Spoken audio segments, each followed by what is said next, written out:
কলা সেদ্ধ তো খাওয়া হয়ে গেছে, ছালগুলোকে ফেলে দেবো। ছালগুলো দিয়ে একরকম ভর্তা তৈরি করা যাবে, সেটাই আপনাদের শিখিয়ে দিচ্ছি।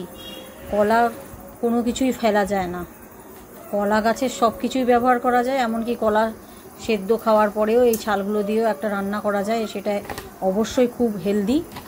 অনেক সময় মানে অসুস্থ বা অপারেশনের পরে ওগুলো খাওয়া যায়, যাতে শরীরে আয়রন থাকে এবং সেটা আয়রন ডেফিসিয়েন্সি কমায়।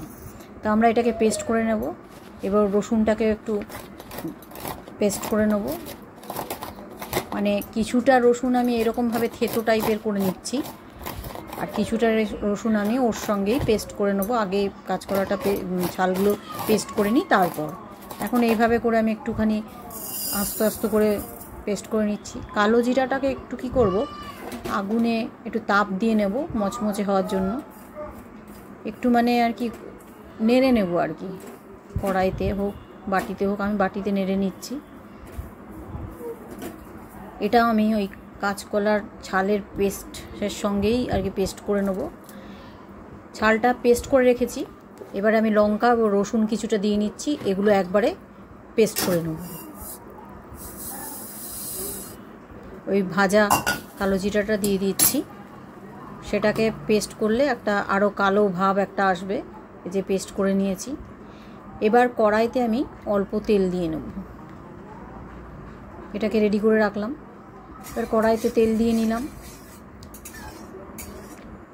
তেলটা বেশ গরম হয়ে আসলেই কাজটা শুরু করে দিতে হবে।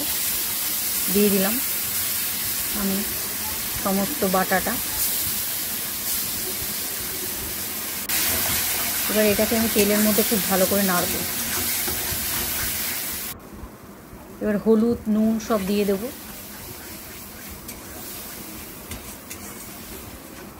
খুব ভালো করে নাড়ব।